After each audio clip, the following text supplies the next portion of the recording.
Welcome to Krishna ID academy అండి. ఇప్పటికే మన చాలా ఎగ్జామ్స్ కూడా పేపర్ మీకు కండక్ట్ చేయడం జరుగుతూనే ఉంది. అండ్ దాంట్లో భాగంగా ఈరోజు మీకు జనవరి 11 నుంచి టీఏ ఎగ్జామ్ అనేది మీకు ఉంది. ఆ టీఏ ఎగ్జామ్ తగ్గట్టు పేపర్ కూడా మీకు రెడీ చేయడం జరుగుతుంది. మనం ఏ పేపర్ అయితే అనాలిసిస్ చేస్తున్నామో ప్రతి పేపర్ కూడా ఇటీవల కాలంలో వచ్చిన ఎగ్జామ్స్ ఓరియంటెడ్లో బిట్లు తీసుకొచ్చి అండ్ మీరు కూడా ఇంకా ఏ విధంగా ప్రిపేర్ అవ్వాలనేది కూడా మీకు చాలా క్లారిటీగా వివరిస్తూ ఉన్నాము. దాంట్లో భాగంగానే ఈ టీఏ పేపర్ యొక్క ఈరోజు ఆల్రెడీ జీకే ఒక 20 బిట్స్ పెట్టామని మన యూట్యూబ్ ఛానల్లో కృష్ణ ఐడి అకాడమీ యూట్యూబ్ ఛానల్లో. And paper TA paper first paper ఏదైతే ఉందో ఇది కూడా మీకు ఈరోజు ఎక్స్ప్లెయిన్ చేయడం జరుగుతుంది. ఒకసారి పరిశీలించండి. ఇటీవల కాలంలో 2024-25 అడినటువంటి ప్రతి పేపర్ను కూడా దృష్టిలో పెట్టుకొని అనాలిసిస్ చేయడం జరుగుతుంది. కాబట్టి గమనించండి, ప్రతిదీ కూడా చాలా క్లారిటీగా ముందుకెళ్తూ ఉన్నాము. ఇటీవల భారతదేశం పూర్తిగా డిజిటల్ అక్షరాస్యత కలిగిన మొట్టమొదటి రాష్ట్రంగా అవతరించినటువంటి రాష్ట్రం ఏది అని చాలా క్లారిటీగా అడిగారండి బిట్. అంటే ఇటీవల భారతదేశంలో పూర్తిగా డిజిటల్ అక్షరాస్యత కలిగినట్టు మొట్టమొదటి రాష్ట్రంగా అవతరించిన రాష్ట్రం ఏదంటే ఈ కేరళ రాష్ట్రం ఏదైతే ఉందో ఈ కేరళ రాష్ట్రం అనేది మొదటి డిజిటల్ అక్షరాస్యత కలిగిన రాష్ట్రంగా అవతరించింది. అండ్ దీని యొక్క సారాంశం కూడా మీరు ఒకసారి పరిశీలించినట్లయితే ఈ కేరళ రాష్ట్రం ఇటీవల భారతదేశం మొట్టమొదటి పూర్తిగా డిజిటల్ అక్షరాస్యత కలిగిన రాష్ట్రం గుర్తింపు పొందింది. రాష్ట్రంలోనే కనీసం ఒక డిజిటల్ విద్య ప్రతి వ్యక్తికి ఒక డిజిటల్ విద్య అందించబడినటువంటి ప్రతి కుటుంబానికి ఈ హోదా లభిస్తుంది. కేరళలో ఈ లక్ష్యాన్ని సాధించడానికి ముఖ్యంగా కుటుంబశ్రీ వంటి సంస్థల ద్వారా చాలా ఇంపార్టెంట్. ఈ డిజిటల్ అక్షరాస్యత సాధించడానికి ఈ కుటుంబశ్రీ వంటి సంస్థల ద్వారా డిజిటల్ అక్షరాస్యత కార్యక్రమం పెద్ద ఎత్తున అమలు చేశారు. కాబట్టి ఈరోజు వాళ్ళు బాగా సక్సెస్ఫుల్ అయ్యారు. కాబట్టి ఈ పదం చాలా ఇంపార్టెంట్. కుటుంబశ్రీ అనేవంటి సంస్థల ద్వారా దీన్ని డిజిటల్ 100% చేసినటువంటి రాష్ట్రం ఏదంటే కేరళ. ఈ కార్యక్రమం కేవలం అక్షరాస్యతకే కాకుండా పౌరులకు కూడా డిజిటల్ యుగంలో సాధికారత సాధించడంలో సహాయపడుతుంది. ఈ చర్య పాలనలో సామాజిక చేరిక మరియు పారదర్శకత అంటే పరిపాలన కూడా పారదర్శకత చూపించడానికి ఇది చాలా ఉపయోగపడుతుందని చెప్పి మన కేరళ రాష్ట్రంలో భారతదేశంలో మొదటిసారిగా డిజిటల్ అక్షరాస్యత రాష్ట్రంగా గుర్తింపు పొందినటువంటి దండి. ఓకే అండి. సో ఏ సంస్థ ద్వారా అని చాలా క్లారిటీగా ఇచ్చా, చాలా జాగ్రత్త ప్రతి పదం కూడా మైండ్లో పెట్టుకోవాలి. అదేవిధంగా బిట్ నెంబర్ 2 కూడా చూడండి. లాస్ట్ టైం అడిగాడు బిట్టు మన క్రికెట్ పిచ్ యొక్క పొడవు ఎంత అని చాలా క్లారిటీగా అడిగాడు. 22 గజాలు ఏవైతే ఉన్నాయో 22 గజాలండి. దీన్ని మీటర్లు కూడా మీరు ఒకసారి పరిశీలించండి. దీని యొక్క పూర్తి సమాచారం కూడా ఈ క్రికెట్ యొక్క పిచ్ యొక్క ప్రామాణిక పొడవు ఎంత అంటే 22 గజాలు. దీన్ని మీటర్లో అయితే 20.12 మీటర్స్. జాగ్రత్తగా గజాల్లో అయితే 22 గజాలు అన్నాడు. అండ్ 20.12 మీటర్స్ అవుతుందండి. ఈ పిచ్ అనేది క్రికెట్ల మధ్య ఉండేటువంటి దూరం మరియు క్రికెట్ మధ్య మైదానంలో అత్యంత ముఖ్యమైన భాగం ఇది. ఒక గజం 1 యార్డ్ = 3 అడుగులు అండి. 1 యార్డ్ ఏంటంటే 3 అడుగులు. ఓకేనా? లేదంటే 0.914 మీటర్స్లకు సమానం. చాలా ప్రతిది కూడా క్యాల్కులేషన్. రేపు ఎగ్జామ్ పాయింట్లు ఎలా అడుగుతారో కూడా తెలియదు. కాబట్టి చాలా జాగ్రత్తగా నేర్చుకోవాలి. 1 యార్డ్ ఎంత అండి? 3 అడుగులు. కాబట్టి ఇది యార్డులో ఇచ్చారు కాబట్టి 22 అడుగులండి ఆ గజాలు. అదేవిధంగా దీన్ని మీటర్లో ఎంతంటే 20.12 మీటర్స్. ఓకే, ఇంత క్లారిటీగా మీరు ముందుకెళ్ళాలి. ఇది మన దేని యొక్క ప్రామాణికం అంటే ఐసీసీ ఏదైతే ఉందో దాని యొక్క ప్రామాణికము. అదేవిధంగా క్వశ్చన్ నెంబర్ 3 కూడా మీరు ఒకసారి పరిశీలించండి. క్వశ్చన్ నెంబర్ 3 కూడా మీరు ఒకసారి పరిశీలించండి. ఏమన్నారంటే సెప్టెంబర్ 2025లో భారతదేశం మరియు ఏ దేశం మధ్య మైత్రి ఉమ్మడి సైనిక వ్యాయామం నిర్వహించబడుతుందని అడిగాడు. మైత్రి ఇప్పటివరకు మైత్రి అంటే మనకు బాగా గుర్తున్నటువంటి పదం ఏదంటే బంగ్లాదేశ్తో బాగా చాలా ఉపన్యాసాలు చేసాం. కానీ ఈ మైత్రి ఉమ్మడి సైనిక విన్యాసం అనేది దేంతో జరిగిందంటే ఈ థాయిలాండ్ దేశం ఏదైతే ఉందో ఈ థాయిలాండ్ దేశంతో జరిగింది. కాబట్టి చాలా క్లారిటీగా మీరు నేర్చుకొని రావాలి ఈ మైత్రి. దీని యొక్క సారాంశం కూడా మీరు ఒకసారి పరిశీలించండి. భారతదేశం మరియు థాయిలాండ్ దేశాల మధ్య నిర్వహించబడే ఉమ్మడి సైనిక వ్యాయామం పేరే మైత్రి. మైత్రి అనేది హిందీ పదానికి తెలుగులో అర్థం ఏంటంటే స్నేహము లేదా మైత్రి అనే అర్థం వస్తుంది. ఈ వ్యాయామం యొక్క ప్రధాన లక్ష్యము 2 దేశాల మధ్య సైనికుల మధ్య సహాయ సహకారాలు అందించుకోవడం. నెక్స్ట్ ప్రతి సంవత్సరం కూడా దీన్ని నిర్దిష్ట వ్యవధిలో వ్యాయామం నిర్వహిస్తారన్నమాట దీన్ని. నెక్స్ట్ ఇరు దేశాల మధ్య సైనికులు నైపుణ్యాలను మరియు అనుభవాలను పంచుకుంటారన్నమాట. ఈ 2025 ఈ వ్యాయామం అనేది సెప్టెంబర్లో జరిగింది. 2025 సెప్టెంబర్లో ఈ ఐఎంఎం అనేది జరిగిందనమాట. ఏదండి మైత్రి ఏదైతే ఉందో ఇండియా మరియు థాయిలాండ్ల మధ్య జరిగినటువంటి సైనిక విన్యాసము. ఓకే అండి, ఇది బిట్ నెంబర్ 4 అండి. అంతే మీకు ఇది మేము ఇలా చెప్పాను కాబట్టి ఇంకా ఉన్నాయి కరెంట్ అఫైర్స్ పరంగా చూసుకుంటే ఇంకా 4-5 రకాలు నువ్వు కూడా చదువుకొని ఉంటే రేపు ఇలాంటి అంశం పైన బిట్ ఇచ్చినప్పుడు 100% చేయగలుగుతావు. కాబట్టి మీరు చేయాల్సింది ఏంటంటే మీకు 100% ఇలాంటి బిట్లు అన్నీ కూడా ఇక్కడ కవర్ చేస్తాం మన ఎగ్జామ్స్లోనే. మీరు చేసుకోవాల్సిందల్లా మన యూట్యూబ్ ఛానల్ని సబ్స్క్రైబ్ చేసుకుంటే ఈ కంటెంట్ ఏదైతే ఉందో కంటెంట్ మాత్రమే ఉంటుంది, కానీ 100% జాబ్ మాత్రం ఆఫ్లైన్లో నీకు కృష్ణారెడ్డి దగ్గర దొరుకుతుంది అండి. ఓకే అండి, జస్ట్ మీరు మన యూట్యూబ్ ఛానల్ సబ్స్క్రైబ్ చేసుకోండి, మీకు ప్రతిదీ కూడా కంటిన్యూగా వస్తూనే ఉంటారు, మీరు పరిశీలిస్తూనండి. నెక్స్ట్ భారతదేశం 2వ రాష్ట్రపతి ఎవరంటే సర్వేపల్లి రాధాకృష్ణన్ గారు ఎవరైతే ఉన్నారో సర్వేపల్లి రాధాకృష్ణన్ గారు అండి. ఈ సర్వేపల్లి రాధాకృష్ణన్ గారి కోసం చెప్పుకుంటే మనం సమయం కూడా చాలదు కాబట్టి చాలా తక్కువ సమయంలో ఎక్స్ప్లెయిన్ చేస్తాం. చూడండి, మనం 2వ రాష్ట్రపతి, భారతదేశానికి మొట్టమొదటి రాష్ట్రపతి ఎవరంటే మొట్టమొదటి ఉపరాష్ట్రపతి ఎవరంటే సర్వేపల్లి రాధాకృష్ణ గారు. మొదటి రాష్ట్రపతి అయితే మీకు డాక్టర్ బాబు రాజేంద్ర ప్రసాద్ అని మీకు అందరికీ తెలిసినటువంటి అంశమే. 1952 నుంచి 1962 వరకు వరుసగా రెండు సార్లు భారతదేశానికి రాష్ట్రపతిగా చేసినటువంటి వ్యక్తి ఎవరంటే డాక్టర్ సర్వేపల్లి రాధాకృష్ణ గారు, డాక్టర్ రాజేంద్ర ప్రసాద్ గారు. అదేవిధంగా 1962 నుంచి 1967 వరకు భారతదేశానికి 2వ రాష్ట్రపతిగా పనిచేసిందే సర్వేపల్లి రాధాకృష్ణన్ గారు. ఒక తత్వవేత్త, ఒక టీచర్ ఉద్యోగం నుంచి అత్యున్నతమైన స్థాయికి భారత రాష్ట్రపతి స్థాయికి వెళ్ళినటువంటి వ్యక్తి, తత్వవేత్త. ఇంకా సింపుల్గా చెప్పాలంటే భారతదేశ ప్రధానమంత్రికి కూడా ఆ కాలంలో అపాయింట్మెంట్ దొరికినటువంటి రష్యా చక్రవర్తి యొక్క అపాయింట్మెంట్ దొరకకపోతే కానీ అదే రష్యా దేశం చెందిన చక్రవర్తి ఈయన యొక్క ఉపన్యాసాలు వినడానికి వెళ్ళాడంటే ఈయన ఎంత తత్వవేత్తో ఎంత వ్యక్తి మహోన్నతమైన వ్యక్తితో మీరు అర్థం చేసుకోవచ్చు. ఓకే అండి, సిలబస్ కంప్లీట్ చేయాలి కాబట్టి సిలబస్ చెప్తున్నాను. ఈయన భారతదేశానికి 1962 నుంచి 67 మధ్య రాష్ట్రపతిగా పనిచేశాడు. కానీ 1952 నుంచి 62 వరకు 1962 వరకు మొదటి ఉపరాష్ట్రపతిగా భారతదేశానికి మొదటి ఉపరాష్ట్రపతిగా సర్వేపల్లి రాధాకృష్ణన్ గారు పనిచేశారు. అదేవిధంగా 2వ రాష్ట్రపతిగా పనిచేస్తారండి. ఇది క్వశ్చన్ నెంబర్ 4. దీని యొక్క సారాంశం కూడా మీరు ఒకసారి చూడండి. భారతరత్న అనే అవార్డుని కూడా 1954లో పొందారు.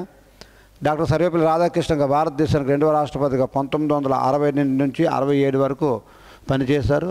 అది అంతకుముందు అతను భారతదేశానికి మొదటి ఉపరాష్ట్రపతిగా 52 నుంచి 62 వరకు. అంతే డాక్టర్ బాబు రాజేంద్ర ప్రసాద్ 52 నుంచి 62 వరకు రాష్ట్రపతిగా ఉన్నప్పుడు ఈయన ఉపరాష్ట్రపతిగా పనిచేశారు. ఆయన రాష్ట్రపతి అయిపోయిన తర్వాత 2వ రాష్ట్రపతిగా ఈయన వచ్చారనమాట. భారతదేశానికి మొదటి రాష్ట్రపతి డాక్టర్ బాబు రాజేంద్ర ప్రసాద్. డాక్టర్ రాధాకృష్ణన్ తన ప్రముఖ తత్వవేత్త మరియు విద్యావేత్త. ఆయన పుట్టినరోజు సెప్టెంబర్ 5 టీచర్స్ డే ఏదైతే ఉందో ఉపాధ్యాయ దినోత్సవం అంటామండి. ఈ మన సర్వేపల్లి రాధాకృష్ణ గారి బర్త్డే మీదగానే మనం జరుపుకుంటాము. ఈయన విద్యారంగంలో మరియు భారతీయ తత్వశాస్త్రానికి ఆయన చేసిన సేవలకు గాను భారతరత్న అనే అవార్డును కూడా ఈయనకి ఇవ్వడం జరిగింది. ఓకే అండి, ఈయన బిట్ నెంబర్ 4 అండి అది. అదేవిధంగా బిట్ నెంబర్ 5 కూడా మీరు ఒకసారి పరిశీలించండి. భారత రాజ్యాంగంలోని ఆర్టికల్ 21A ఏదైతే ఉందో 21A హక్కు దేనికి సంబంధించినది అంటే రైట్ టు ఎడ్యుకేషన్ యాక్ట్.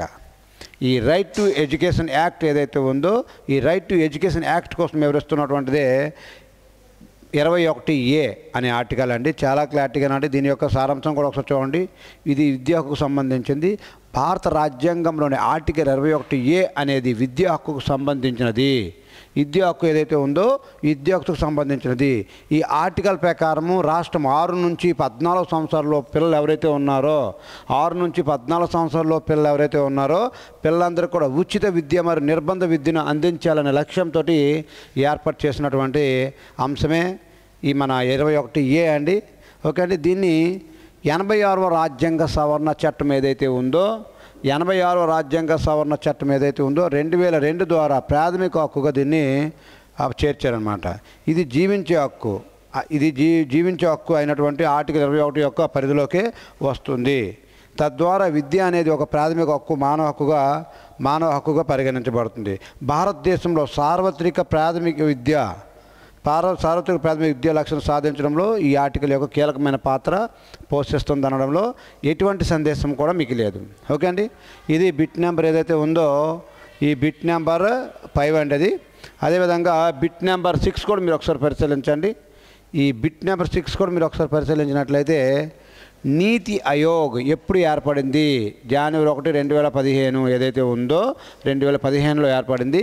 జనవరి 1, 2015 ఏదైతే ఉందో 2015లో ఏర్పడిందండి ఈ నీతి ఆయోగ్ అనేది. ఓకే అండి. దీని యొక్క సారాంశంగా చూడండి. నీతి ఆయోగ్ 2015 జనవరి 1న ఏర్పడింది. నీతి ఆయోగ్ అంటే national institute for transforming India. ఈ నీతి ఆయోగ్ యొక్క ఎబ్రివేషన్ కూడా చాలా చాలా ఇంపార్టెంట్, మీకు అడుగుతారు కాబట్టి దీని ప్రతి సారాంశం కూడా మీకు తీసుకొచ్చి చెప్పడం జరుగుతుంది. నీతి ఆయోగ్ అంటే national institute for transforming India ఏదైతే ఉందో దీని యొక్క ఎబ్రివేషన్ అండి. దీన్ని ప్లానింగ్ కమిషన్, భారతదేశంలో ప్రణాళికలు, ఈరోజు చెప్పాను కదండి మీకు, జవహర్లాల్ నెహ్రూ గారు మొట్టమొదటిసారిగా రష్యా దేశం సంచారం చేస్తున్న సమయంలో అక్కడి నుంచి తీసుకున్నటువంటిదే ఈ ప్రణాళికలు, ఈ ప్లానింగ్స్ అనేవి. భారతదేశంలో మొదటి ప్రణాళిక 1951లో ఏర్పాటు చేశారు. ఆ ప్రణాళికల స్థానంలో ఏర్పడినదే నీతి ఆయోగ్. ప్రణాళిక సంఘం స్థానంలో ఏర్పడినటువంటిది ఏదైతే నీతి ఆయోగ్. నీతి ఆయోగ్ ఎబ్రివేషన్ అండి national institute for transforming India ఏదైతే ఉందో 2015 జనవరి 1వ తేదీన ఏర్పడింది. ఇంకా మీరు ఇంకా దెబ్బగా నేర్చుకుంటే ఈ నీతి ఆయోగ్ యొక్క మొదటి CEO ఎవరో కామెంట్ చేయండి. ఓకే అండి. మొదటి CEO ఎవరు, ప్రస్తుత నీతి ఆయోగ్ CEO ఎవరు కామెంట్ చేయండి. ఓకే, మన యూట్యూబ్ ఛానల్లో దీంట్లో లింకులు పెట్టండి కామెంట్ చేసి. దీని ప్లానింగ్ కమిషన్ స్థానంలో ఏర్పాటు చేశారు. భారత ప్రభుత్వానికి ముఖ్య విధాన నిర్ణాయక సంస్థ ఓకేగా ఏర్పడుతుంది. నీతి ఆయోగ్ దిగువ నుండి పైకి చాలా చాలా ఇంపార్టెంట్ అండి. ఈ నీతి ఆయోగ్ యొక్క దిగువ నుండి పైకి అనే విధానాన్ని అనుసరిస్తుంది. దిగువ నుండి పైకి నీతి ఆయోగ్ యొక్క నినాదం ఏంటంటే దిగువ నుండి పైకి అనే నినాదాన్ని అనుసరించి రాష్ట్ర ప్రభుత్వాలతో భాగస్వామ్యాన్ని పంచుకుంటూ ముందుకెళ్తున్నటువంటి సంస్థే ఈ నీతి ఆయోగ్. ఈ నీతి ఆయోగ్ అనేది 2015 జనవరి 1న ఏర్పడింది. దేని స్థానంలో అంటే ప్రణాళికల స్థానంలో. దీని ఇంకా నెక్స్ట్ వీడియోలో దీనిపైన ఇంకా క్లారిటీగా ప్రణాళికలు ఎప్పుడు సంవత్సరాలు ఏర్పడ్డాయి, ఎలా ఏర్పడ్డాయి, మొదటి ప్రణాళిక ఎప్పటి నుంచి కాలం ఎంత, రెండో ప్రణాళిక ఎప్పటి నుంచి కాలం ఎంత అని కూడా ఎంత క్లారిటీ కూడా నేర్చుకొని రావాలి. ఏ రోజు పేపర్ ఎలా ఉంటుందో ఎవరు చెప్పలేము కాబట్టి చాలా క్లారిటీగా 2025 ఎలాగడిగాడు, ఇంకా 2026లో కూడా ఎలాగడిగే అవకాశం ఉందో గమనించండి. నెక్స్ట్ బిట్ చూడండి. ఏమిచ్చాడంటే 1905లో బెంగాల్ విభజన ఏ వైస్రాయ్ పాలనలో జరిగింది? ఈ లార్డ్ కర్జన్ ఎవరైతే ఉన్నారో ఆయన కాలంలో జరిగిందండి. ఈ బెంగాల్ విభజన అనేది లార్డ్ కర్జన్ కాలంలో జరిగింది.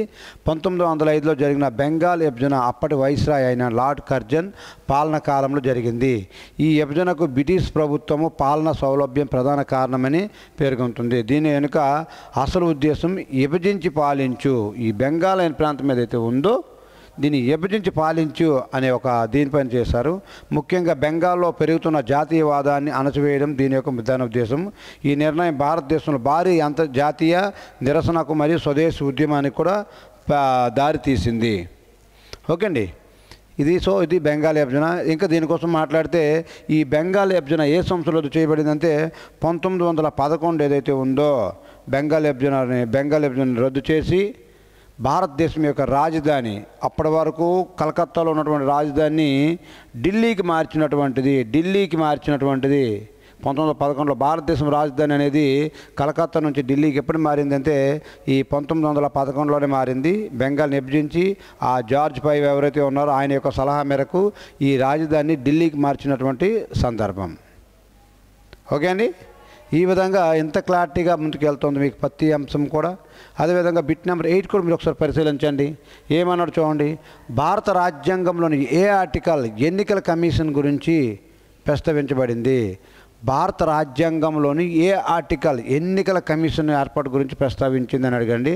ఆర్టికల్ నెంబర్ 324 ఏదైతే ఉందో ఎన్నికల కోసం వివరిస్తూ ఉంది. ఎన్నికలు ఏవైతే ఉన్నాయో ఈ ఎన్నికల కోసం వివరిస్తుంది. చాలా క్లారిటీ చూడండి. దీని సారాంశం కూడా ఒకసారి చూడండి మీరు. భారత రాజ్యాంగంలోని ఆర్టికల్ 324 అనేది ఎన్నికల కమిషన్ కోసం ఏర్పాటు చేస్తుంది. ఇది ఒక స్వతంత్ర ప్రతిపత్తి గల సంస్థ, ఎవరికి కూడా తల వంచదు. ఎన్నికల సమయంలో సర్వాధికారాలు కలిగి ఉండి ఎవరికి కూడా తల వంచకుండా నీతి నిజాయితీకి ఎన్నికలు నిర్వహించడమే దీని యొక్క ప్రధాన ఉద్దేశం. ఒకసారి చూసుకోండి. ఎన్నికల కమిషన్ పార్లమెంట్ మరియు రాష్ట్ర శాసనసభ రాష్ట్రపతి మరియు ఉపరాష్ట్రపతి ఎన్నికలు కూడా పర్యవేక్షణలో ఆదేశం మరియు నియంత్రణ అధికారాన్ని కల్పిస్తుంది. ఇది స్వతంత్ర మరియు రాజ్యాంగబద్ధమైన సంస్థ. ఎన్నికల కమిషన్ అనేది స్వతంత్ర మరియు రాజ్యాంగబద్ధమైన సంస్థ. చాలా క్లారిటీగా పదాలన్నీ మైండ్లో పెట్టాలండి. భారతదేశంలో స్వేచ్ఛాయుతమైనటువంటి మరియు నిష్పక్షపాతమైన ఎన్నికలను నిర్వహించడం దీనికి ప్రధాన బాధ్యత. ఎన్నికల కమిషన్ మరియు ముఖ్యమైన కమిషనర్లు మరియు రాష్ట్రపతి నిర్ణయించేంతమంది ఎన్నికల కమిషనర్లు కలిగి ఉంటారు. రాష్ట్రపతి ఈ ఎన్నికల కమిషనర్లని నియమిస్తాడు. ఓకే అండి. అదేవిధంగా చూడండి, క్వశ్చన్ నెంబర్ 9 కూడా మీరు ఒకసారి చూడండి. పాల రాజవంశ స్థాపకుడు ఎవరు? చాలా క్లారిటీగా ఇచ్చాడండి. గోపాల ఎవరైతే ఉన్నారో, ఈ గోపాల్ అనే వ్యక్తి ఎవరైతే ఉన్నారో ఈయన పాల రాజవంశ స్థాపకులు అండి. చాలా క్లారిటీగా చూడండి. అంతే హిస్టరీ పరంగా కూడా చిన్న ఎగ్జామ్ అయినా సరే అంత డెప్త్కి వెళ్ళి బిట్లు అడుగుతున్నాడు. అంతే మన యొక్క ప్రిపరేషన్ అనేది ఏ రేంజ్లో ఉండాలో మీరు నిర్ణయించుకోవాలి. పైన చిన్న బుక్కులు చదువుకుని వెళ్తావా, లేదా కానీ డెప్త్గా ప్రిపేర్ అయ్యి ముందుకు వెళ్తావా అనేది నీ యొక్క ఆలోచన మీద ఉంటుంది. నీ ఆలోచన నీ విజయాన్ని చూపిస్తుంది. నువ్వు మంచిగా ఆలోచించి పాజిటివ్గా ఆలోచించి బాగా చదువుకొని కాలాన్ని సద్వినియోగం చేసుకుంటే ఒకలాగా రిజల్ట్ వస్తుంది. చిన్న బుక్కులు చదివేసి మిగతా కాలం అంతా ఫ్రీడమ్గా తిరిగేసి వెళ్ళిపోతామంటే ఏమి చేయలేనటువంటి పరిస్థితి. ఓకేనా? మనం తిప్పడమే తప్ప ఏం చేయలేం. సో కాలం నీ చేతుల్లో ఉన్నంత వరకే, జారిపోయిందా ఏం చేయలేం. కాబట్టి జాగ్రత్త ప్రిపేర్ అవుతూ ఉండండి. మీ ప్రిపరేషన్ కూడా మీ యొక్క జాగ్రత్త ప్రిపరేషన్ అయితే బాగుంటుంది. చూడండి, ఈ పాల రాజవంశం స్థాపకుడు ఎవడంటే గోపాల్ అండి. ఈ రాజవంశం భారతదేశంలోని బెంగాల్ మరియు బీహార్ ప్రాంతాలను పాలించింది. సామ్రాజ్యం యొక్క గొప్ప పాలకుల్లో ధర్మపాల మరియు దేవపాల కూడా ఉన్నారు. పాలకులు బౌద్ధ మతం యొక్క మహర్నిషా శాఖలను ప్రోత్సహించారు మరియు ఈ ప్రాంతంలో బౌద్ధ విద్య మరియు కళలకు గొప్ప పోషణ కలిగించారు. నెక్స్ట్, ప్రసిద్ధ నలంద మరియు విక్రమశీల విశ్వవిద్యాలయాలకు ఈ రాజవంశం అండగా నిలిచింది. నలంద మరియు విక్రమశీల యూనివర్సిటీలు కూడా ఈ పాల వంశం ఏదైతే ఉందో అండగా నిలిచినటువంటి పరిస్థితి. ఒకటి ఇది పాల వంశం. మరి చూడండి, ఇక్కడ బెంగాల్ మరియు బీహార్లో ప్రాంతాలు పాలించినటువంటిది అనమాట. ఓకండి, దీంట్లో ధర్మపాల దేవపాల ఎవరైతే ఉన్నారో వీళ్ళు బాగా ప్రసిద్ధి చెందినటువంటి వ్యక్తులు. అదే ఇంకా చూడండి, పింక్ సిటీ అని దేన్ని పిలుస్తారు అంటే జైపూర్ పిలుస్తారని అంటారు. అందరూ జైపూర్ అని పెట్టేస్తారండి. రాజస్థాన్ యొక్క రాజధాని జైపూర్, పింక్ సిటీ. కానీ ఈ పింక్ సిటీ అనేది ఎందుకోసం ఆ పేరు వచ్చింది, అసలు దీనికి గల చరిత్ర ఏంటి అని వారిస్తే ఏం చేయలేం. అంటే గులాబీల నగరం అంటున్నారు. గులాబీలు ఎక్కువ పూస్తాయని కాదండి. అక్కడ వేల్స్ దేశం యొక్క 1800 సంవత్సరంలో వేల్స్ దేశం చెందిన రాజు ఎవరైతే ఉన్నారో దాని యొక్క సారాంశం కూడా చూడండి మీరు ఒకసారి. ఇక్కడ చూడండి, ఇక్కడ జైపూర్ నగరాన్ని సాధారణంగా పింక్ సిటీ అని పిలుస్తారు. ఇది రాజస్థాన్ రాష్ట్ర రాజధాని. 1876 సంవత్సరంలో వేల్స్ యువరాజు అయినటువంటి పర్యటనకు గుర్తుగా అక్కడ భవనాలన్నిటికీ కూడా స్వాగతం పలికే సాంప్రదాయం ప్రకారము అప్పటి రాజు అయినటువంటి సవాయి రామ్ సింగ్ ఎవరైతే ఉన్నారో ఆదేశాల మేరకు ఈ పింక్ కలర్ అనేది కోటలన్నిటికీ కూడా వేయడం జరిగింది. ప్రతి బిల్డింగ్ కూడా పింక్ కలర్ అనేది వేయడం జరిగింది. సో దాంట్లో భాగంగానే ఆ నేటికి కూడా ఆ పాత నగరంలోనే చాలా భవనాలకు అదే గులాబీ రంగు ఉంటుంది. కాబట్టి దీనికి పింక్ సిటీ అనే పేరు వచ్చింది తప్ప అక్కడ గులాబీలు ఎక్కువ పూస్తాయని కాదండి. వేల్స్ దేశం రాజు ఎవరైతే ఉన్నారో భారతదేశాన్ని పర్యటించిన సందర్భంగా ఆ భవనాలన్నిటికీ కూడా పింక్ కలర్ చేసిన సందర్భంగా దానికి పింక్ సిటీ అంటారండి. ఓకే అండి, పింక్ సిటీ అని జైపూర్ అంటారు. జైపూర్ అనేది రాజస్థాన్ యొక్క రాజధాని. ఓకే అండి, ఈ విధంగా ప్రతి అంశం కూడా మీరు క్లారిటీగా ఆలోచించుకొని అర్థం చేసుకుని లోన్కి వెళ్ళగలిగితే రేపు ఆడు ఎంత డెప్త్కి వెళ్ళాడినా మీరు బిట్ చేసే విధంగా ఉంటుంది. అదేవిధంగా బిట్ నెంబర్ 11 కూడా మీరు ఒకసారి పరిశీలించండి. లోక్సభలో అత్యధిక స్థానాలు కలిగినటువంటి రాష్ట్రం ఏది అంటే మీ అందరికీ తెలిసింది ఉత్తరప్రదేశ్. ఎందుకంటే లోక్సభ స్థానాలు అనేది దేని ఆధారంగా కేటాయిస్తారంటే ఈ జనాభా ప్రాతిపదికన కేటాయిస్తారు. కాబట్టి దగ్గర 18 నుంచి 20 కోట్ల జనాభా కలిగినటువంటి రాష్ట్రం ఏదంటే ఉత్తరప్రదేశ్. కాబట్టి ఈ రాష్ట్రంలో ఉన్నటువంటి లోక్సభ స్థానాలు ఏంటంటే ఈ 80 ఏవైతే ఉన్నాయో 80 లోక్సభ స్థానాలు కలిగి ఉంటుందండి. అదేవిధంగా మీరు పరిశీలిస్తూ ఉండండి. చూడండి, ఇది భారత పార్లమెంటు దిగువ సభ అయినటువంటి లోక్సభలో ఉత్తరప్రదేశ్ రాష్ట్రం అత్యధిక స్థానాలు కలిగి ఉంది. ఉత్తరప్రదేశ్ రాష్ట్రానికి లోక్సభలో 80 స్థానాలు కేటాయించబడ్డాయి. ఈ స్థానాల కేటాయింపు రాష్ట్రాల జనాభా ఆధారంగా, ఇది చాలా ఇంపార్టెంట్, రాష్ట్రాల జనాభా ఆధారంగా జరుగుతుంది. ఉత్తరప్రదేశ్ భారతదేశంలో అత్యధిక జనాభా కలిగినటువంటి రాష్ట్రము. లోక్సభ స్థానాల సంఖ్యలో కూడా ఆధిపత్యం కారణంగా ఉత్తరప్రదేశ్ ప్రభుత్వం ఎవరైతే ఉందో రాజకీయాల్లో కీలక పాత్ర పోషిస్తుంది. ఈ లోక్సభ ప్రస్తుతం గరిష్టంగా 550 స్థానాలు ఉన్నాయి. లోక్సభ సభ్యుడి యొక్క పదవీ కాలం ఎంతో మీరు కామెంట్లో చేయాలి. అదేవిధంగా లోక్సభ సభ్యుడి యొక్క వయసు ఎంతో అది కూడా మన యొక్క యూట్యూబ్ ఛానల్లో కామెంట్లో పెట్టండి. ఓకేని, ఇది ఈ విధంగా మీకు ప్రతి బిట్ కూడా మీకు చాలా క్లారిటీగా అర్థమవుతూ ఉంటుంది. ఇది బిట్ నెంబర్ 11. అదేవిధంగా బిట్ నెంబర్ 12 కూడా మీరు ఒకసారి పెడుతుంది. భారత సరిహద్దు భద్రతా దళం BSF బార్డర్ సెక్యూరిటీ ఫోర్స్ యొక్క హెడ్ క్వార్టర్ ఎక్కడుంది? The head quarter is located in the ఎక్కడైనా అడిగాడని చాలా క్లారిటీగా మీకు ఢిల్లీ ఏదైతే ఉందో ఈ ఢిల్లీ అనే ప్రాంతంలో మన భారతదేశ రాజధానిలో ఉన్నటువంటి ఇది బార్డర్ సెక్యూరిటీ ఫోర్స్ అనేది దీని యొక్క సరిహద్దు అని యొక్క హెడ్ క్వార్టర్ అక్కడ ఉంటుంది, ఢిల్లీలో ఉంటుంది. దీని సారాంశం కూడా చూడండి. భారత సరిహద్దు భద్రతా దళం యొక్క ప్రధాన కార్యాలయం ఎక్కడ ఉందంటే న్యూఢిల్లీ ఏదైతే ఉందో ఈ న్యూఢిల్లీలో ఉందండి.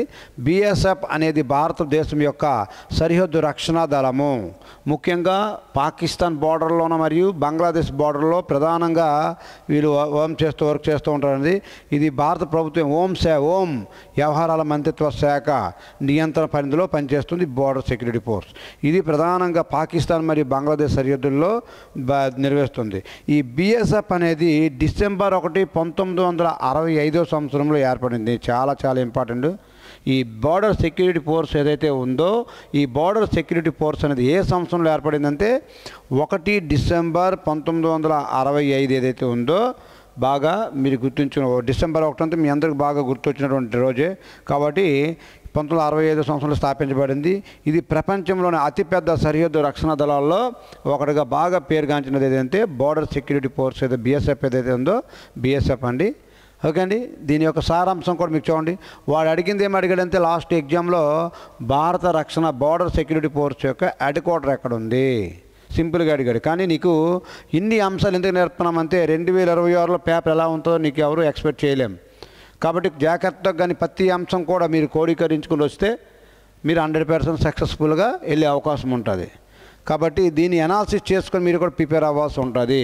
ఇప్పుడు బార్డర్ సెక్యూరిటీ ఫోర్స్ అడిగాడు, రేపు CASF అడగవచ్చు, లేకపోతే CRPF అడగచ్చు, లేకపోతే SSB అడగచ్చు.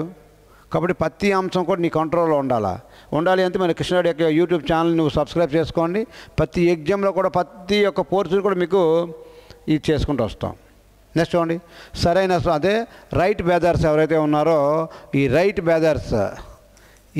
బ్రదర్స్ ఎవరైతే ఉన్నారో ఏం కనుగొన్నారంటే ఏరోప్లైన్ ఏదైతే ఉందో ఈరోజు విమానాలు నడుస్తున్నాయి అంటే ఈ రైట్ బ్రదర్స్ దానికి కారణం.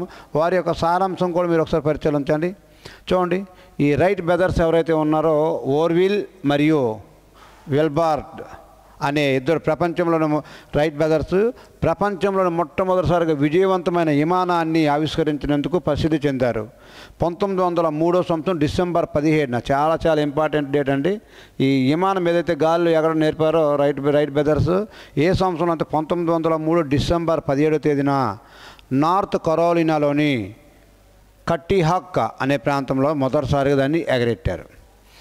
మొట్టమొదటిసారిగా నియంత్రణ శక్తివంతమైన విమాన ప్రయాణాన్ని నిర్వహించారు. వారి యొక్క ఆవిష్కరణ ఆధునిక విమానయాన పరిశ్రమలకు పునాదిగా వేయబడింది. వారు ఈ యంత్రానికి ప్లేయర్ అని పేరు పెట్టారు. వారి కృషి మానవ చరిత్రలోనే అత్యంత ముఖ్యమైన సాంకేతిక మైలురాయిలోకి వెళ్ళింది. కాబట్టి ఆ రైట్ బ్రదర్సే లేకపోతే ఈరోజు ప్రపంచంలోనే విమానం అనేదే లేదు. విమానం అనేది లేకపోతే మన యొక్క ప్రయాణాలు కూడా అత్యంత వేగవంతమైన ప్రయాణం కూడా ఈరోజు మన చేతిలో ఉండేది కాదు. సో ఆ రైట్ బ్రదర్స్ యొక్క సహాయ సహకారాలతోనే ఈరోజు మనం అన్నీ చేయగలుగుతున్నాం. అదేవిధంగా బిట్ నెంబర్ 14 కూడా మీరు ఒకసారి పరిశీలించండి. ఇండియన్ మిలిటరీ అకాడమీ ఏ సంవత్సరంలో స్థాపించబడిందని చాలా క్లారిటీగా అడిగాడండి. 1932 ఏదైతే ఉందో 1932వ సంవత్సరం మీకు IMA Indian military academy IMA ఏదైతే ఉందో 1932 సంవత్సరంలో స్థాపించబడింది. ఐఎంఏ భారతదేశంలోనే డెహ్రాడూన్లో ఉంది. చాలా చాలా ఇంపార్టెంట్. ఇండియన్ మిలిటరీ అకాడమీ ఎక్కడుంది అంటే ఈ డెహ్రాడూన్ ఏదైతే ఉందో ఈ డెహ్రాడూన్లో ఉంది. ఓకే అండి, చాలా క్లియర్ చూడండి. భారత సైన్యంలోకి ప్రవేశించే అధికారులకు, సైనికులకు కాదండి, అధికారులకు శిక్షణ ఇచ్చే ప్రీమియర్ శిక్షణ కేంద్రం ఇది ఐఎంఏ అనేది భారతదేశానికి స్వాతంత్రం వచ్చిన తర్వాత సైనిక నాయకత్వం అందించడానికి బ్రిటిష్ రాజు ద్వారా స్థాపించబడింది ఐఎంఏ. ఈ అకాడమీ యొక్క లక్ష్యము భావి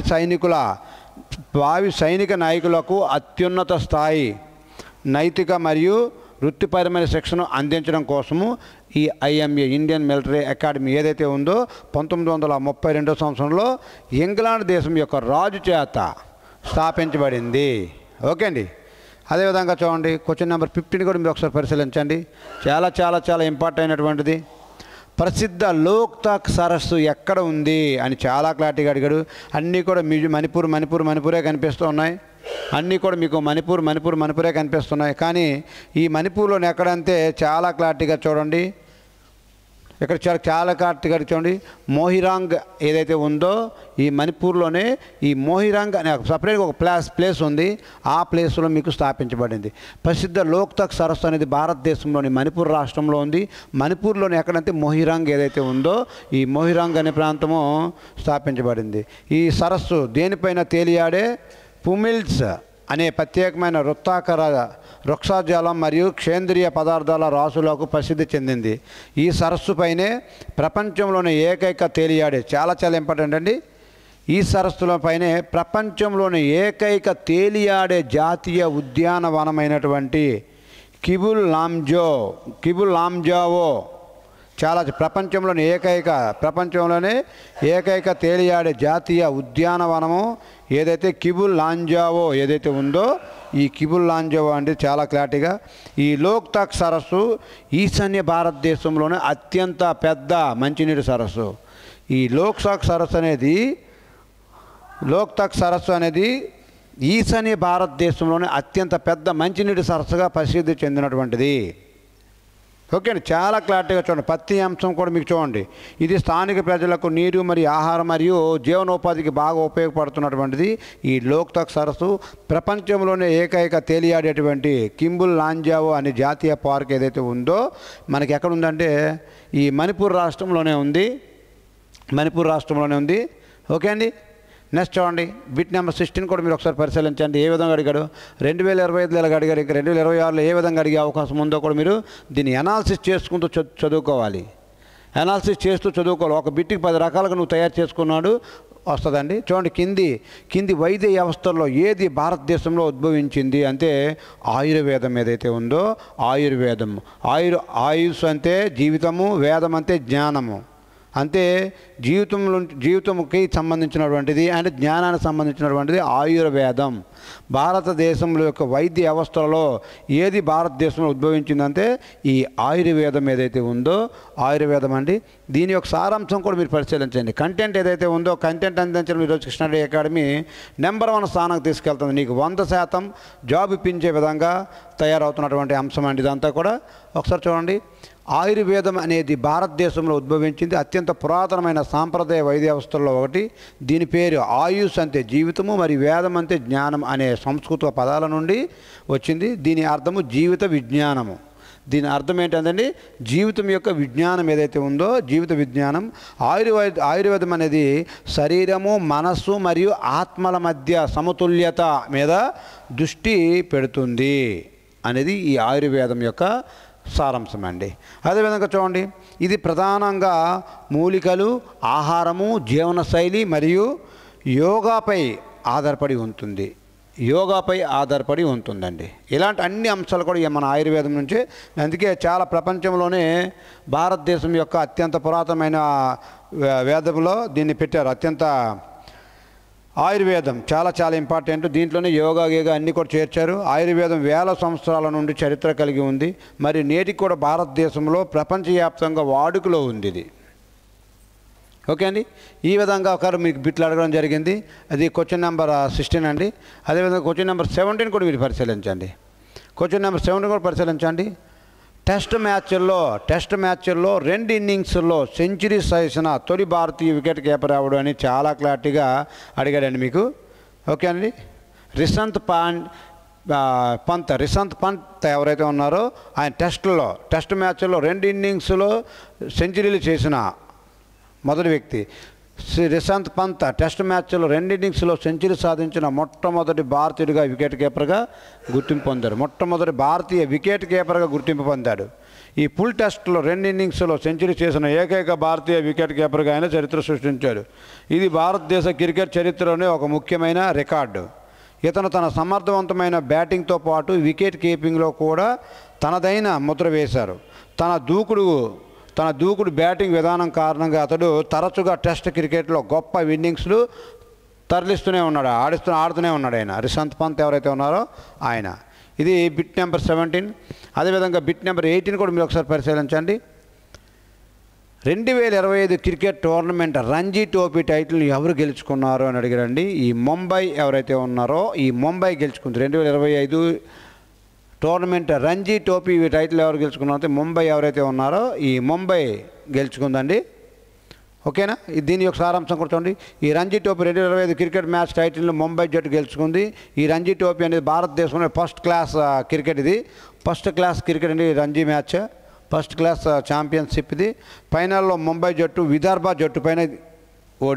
జట్టును ఓడించింది. చాలా ఇంపార్టెంట్.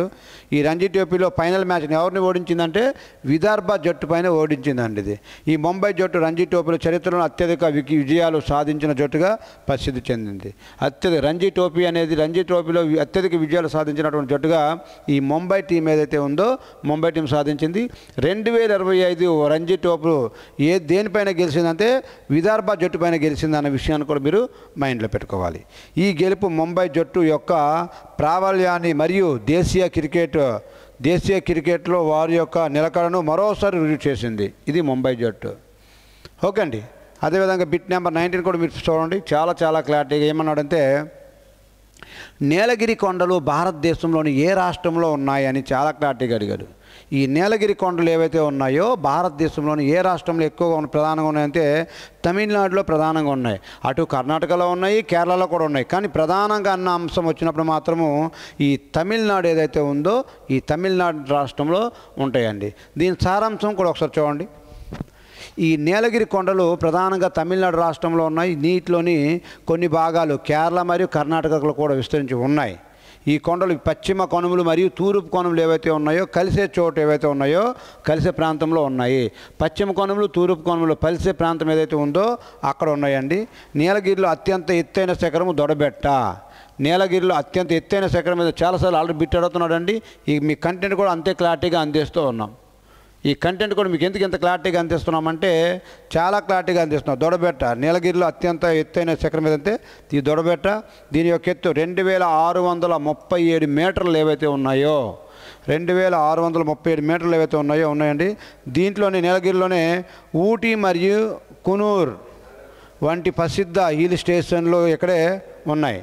నీలగిరి అంటే నీలి పర్వతాలు అని అర్థం. నీలగిరి అంతేటని ఈ నీలి పర్వతాలు ఏవైతే ఉన్నాయో నీలి పర్వతాలు ఇక్కడ ఉన్న కురంజి పుష్పాల కారణంగా ఇక్కడ చూడండి. ఈ నీలగిరి అంటే నీలి పర్వతాలు అని అర్థం. దీని అర్థము ఇక్కడ ఉన్నటువంటి కురింజి పుష్పాల కారణంగా చాలా ఇంపార్టెంట్ ఇది. దానికి నీలగిరి పర్వతాలని ఎందుకు పేరు వచ్చింది అంటే ఈ కురింజి పుష్పాల కారణంగా పేరు వచ్చింది. ఇవి 12 సంవత్సరాలకు ఒకసారి పూస్తాయి అన్నమాట. ఈ కురింజి పుష్పాలు ఏవైతే ఉన్నాయో 12 సంవత్సరాలకు ఒకసారి పుష్పిస్తాయి అన్నమాట. కాబట్టి ఈ కురింజి పుష్పాల కారణంగా దానికి నీలగిరి అనే పర్వతాలు వచ్చాయని మన చరిత్ర చెప్తుంది. సో మీరు కూడా ఎంత క్లారిటీగా రేపు ఎలా బిట్ అడిగినా 100% సక్సెస్ఫుల్ అయ్యే విధంగా ముందుకు నడవగలగాలి. ఓకే అండి. అదేవిధంగా చూడండి. ఈ బిల్ తెగ ప్రధానంగా ఏ ప్రాంతంలో కనిపిస్తుందంటే ఈ రాజస్థాన్ ఏదైతే ఉందో ఈ బిల్ తెగ ప్రధానంగా ఎక్కడ కనిపిస్తుందంటే ఈ రాజస్థాన్ ఏదైతే ఉందో ఈ రాజస్థాన్ అనే ప్రాంతంలో మీకు ప్రధానంగా కనిపిస్తుంది. ఓకే అండి. దీని సారాంశం కూడా చూడండి. ఈ బిల్ తెగ ప్రధానంగా భారతదేశంలో రాజస్థాన్, మధ్యప్రదేశ్, గుజరాత్ మరియు మహారాష్ట్రలో కూడా కనిపిస్తుంది. ప్రధానంగా మాత్రం రాజస్థాన్ ఏదైతే ఉంది మాత్రం రాజస్థాన్లో ఎక్కువగా కనిపిస్తుంది. ఈ జనాభా పరంగా బిల్ తెగ భారతదేశంలో అతిపెద్ద గిరిజన సమూహాల్లో ఒకటి. జనాభా పరంగా ఈ బిల్ తెగ భారతదేశంలో అతిపెద్ద గిరిజన సమూహాల్లో ఒకటిగా గుర్తింపు పొందింది ఈ బిల్ తెగ. వారు తమ ధైర్యము, విలువిద్య మరియు కళాత్మక నైపుణ్యాలతో ప్రసిద్ధి చెందుతారు. ఎవరంటే బిల్ తెగ. ఈ బిల్ భాషను మాట్లాడుతారు మరియు వారు సంస్కృతంలో గమోర్ వంటి నృత్యాలు కూడా ప్రముఖమైనవి. భారతీయ జానపద కథలు మరియు చరిత్రలో వాటికి ముఖ్యమైన స్థానం కూడా ఉంది ఈ బిల్ తెగకి.